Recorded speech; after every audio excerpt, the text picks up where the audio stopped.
बच्चों, आज हमने गंगा मैया से साक्षात्कार नामक पाठ का अध्ययन करना है।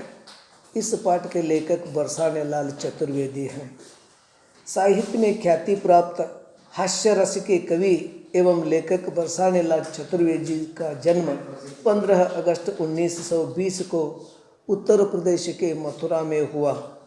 आपने हिंदी साहित्य में PhD तथा DLit की उपाधि प्राप्त की। आप व्यंग्य हास्य के चटकारों के लिए रहता है। आपका काव्य निबंध आदि इतना जनप्रिय है, उसको देखकर हमें महसूस होता है कि बरसाने लाल चतुर्वेदी का पुस्तक पढ़ें। आपका लेखन हास्य से भरा हुआ, इस कारण से बच्चे या पाठकों को इसका अध्ययन करने में रुचि आता है। उन्होंने प्रसिद्ध रचना की है। उनके रचना है भोला राम पंडित की बैठक, मिस्टर चोखेलाल, बुरे फंसे, मिस्टर खोए खोए, हास्य निबंध पर उनका संग्रह आदि चिरपरिचित है। आज हम एक हास्यमय पाठ का अध्ययन शुरू करें। मकर संक्रांति के दिन इलाहाबाद में ही था। गंगा मैया के निजी सचिव से 2 मास पूर्व ही समय ले चुका था। माँ मंदिर में विराज रही थी, चेहरे पर उदासी थी। मैंने जाकर माँ के चरण छुए। पास में ही एक मृगच्छा पड़ी थी, मैं बैठ गया। यानी यहाँ पर संक्रांति के दिन बरसाने चतुर्वेदी जी ने गंगा मैया के एक सेक्रेटरी से, उनके साथ रहने वाले एक व्यक्ति से मिलकर अनुमति प्राप्त की थी। नंतर उन्होंने गंगा मैया से मिलने चले और उनका चरण छुआ और उसके बाद अपने प्रश्नों को गंगा मैया से करने लगे। यह एक इंटरव्यू के रूप में प्रस्तुत किया गया है। उन्होंने माता से प्रश्न करता है। विशेषज्ञ कह रहे हैं कि आप में भी प्रदूषण प्रवेश कर रहा है। ऐसे प्रश्न करने से गंगा मैया ने उस लेखक को उत्तर दिया, बेटा तुमने ठीक ही सुना है। मेरी स्वयं समझ में नहीं आ रहा कि यह क्यों हो रहा है। नंतर दूसरा प्रश्न करता है, आप में तो वह शक्ति है कि प्रदूषण अपने आप समाप्त होता जाता है। तब गंगा मैया ने उत्तर दिया, जो भी यह कहते हैं वे उल्लू ही नहीं, उल्लू के आस्थावान शिष्य भी हैं।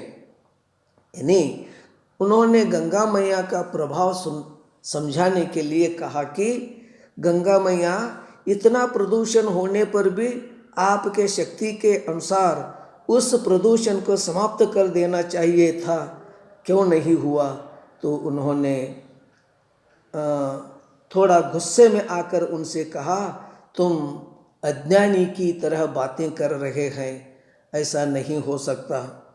इसलिए नंतर उन्होंने फिर प्रश्न किया, वत्स देश का वातावरण ही जब प्रदूषित हो गया तब मैं कैसे बच सकती थी। उन्होंने कहा, इस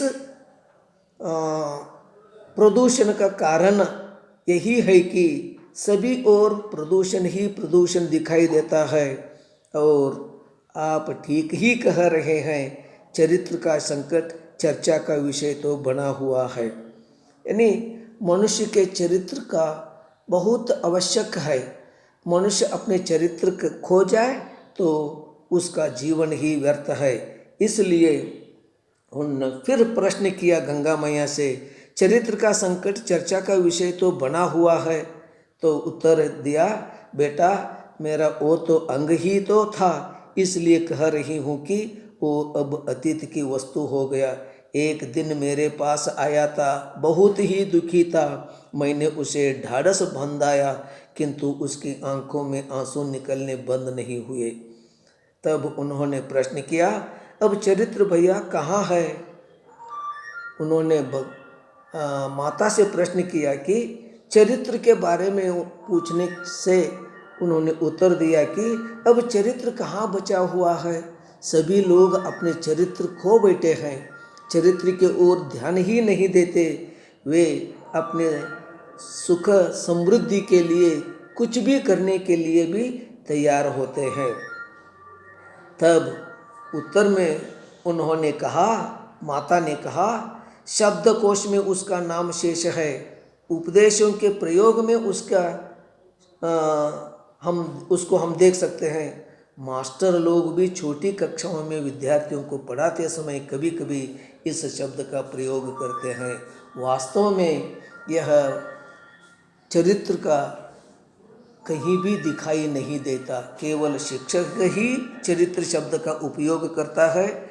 डिक्शनरी में चरित्र को देख सकते हैं और उपदेश के रूप में चरित्र को देख सकते हैं, लेकिन वास्तव में मनुष्य के पास चरित्र ही नहीं है। उस समय फिर प्रश्न करते हैं कि चरित्र के अस्तित्व को किसने मिटाया। तब माता ने उस लेखक से उत्तर में कहा कि सेवा करने से चरित्र बनता था, सेवा रानी को भी मार कर जाने कहाँ भगा दिया, अब तो सब मेवा बटोरने में लग गए, सेवा ही परमो धर्म के स्थान पर मेवा ही परमो धर्म कहने लगे हैं। चरित्र को बनाए रखने के लिए सेवा की आवश्यकता है। चरित्र निर्माण करते समय हम अपनी सेवा को सच्चाई पर चलने वाले लोगों की ओर दृष्टि डालें तो महसूस होता है कि लोग चरित्र को नगण्य करके वह मेवा को ही अपना स्थान दिया है। अब आज देखें तो यह प्रतीत होता है कि सभी लोग अपने चरित्र की ओर ध्यान न देकर भ्रष्टाचार की ओर आगे बढ़ रहे हैं। भ्रष्टाचार ही उनको परमो धर्म माना गया है। फिर मैंने प्रश्न करता है, यानी लेखक ने माता से प्रश्न करता है कि एक राज्यपाल ने इस प्रकार के भाव व्यक्त किया था कि पूरे कुएं में ही भंग घुल गई है, तू न कह मेरी और मैं न कहूँ तेरी। इसका अर्थ होता है सभी लोग भ्रष्ट हो चुके हैं। राज्यपाल जैसे उन्नत व्यक्ति, राज्यपाल जैसे एक परम राज्य का पालन करने वाले व्यक्ति आज यही कहते हैं कि तुम मेरी दोष दूसरों के न बताएं और मैं तुम्हारे दोषों को किसी से बात नहीं करती। हम भी चोर हैं, तुम भी चोर हैं। इसको बचाए रखने के लिए हम किसी के सामने यह पेश नहीं करना चाहिए। ऐसे एक उन्नत स्थान पर रहने वाले व्यक्ति भ्रष्टाचार को समर्थन करता है तो देश कैसे आगे बढ़ेगा, भ्रष्टाचार कैसे कम होगा। और इसके बारे में और भी आगे बढ़ते हुए गंगा मैया से कहा, गंगा मैया ने उनको समझाया कि भ्रष्टाचार ही आज लोगों का परमो धर्म हो चुका है। फिर प्रश्न करता है, माँ आपने बिल्कुल मेरे मन के भावों की अभिव्यक्ति दी है, यह असंगति क्यों? तब गंगा मैया ने इस लेखक को उत्तर देते हुए कहा कि बेटा, वे समझते हैं कि वे कैसे भी कर्म करें मैं उन्हें तार दूंगी। प्रदूषण तो छुआछूत का रोग है, जनता को कष्ट देकर मेरी शरण आते हैं और मेरे निर्मल जल को मलिन करते हैं।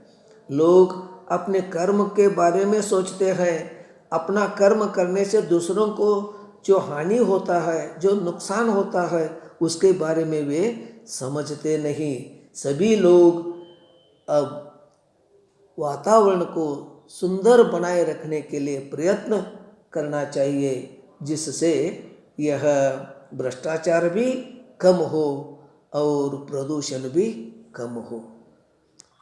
और आगे अगले दिन देखें।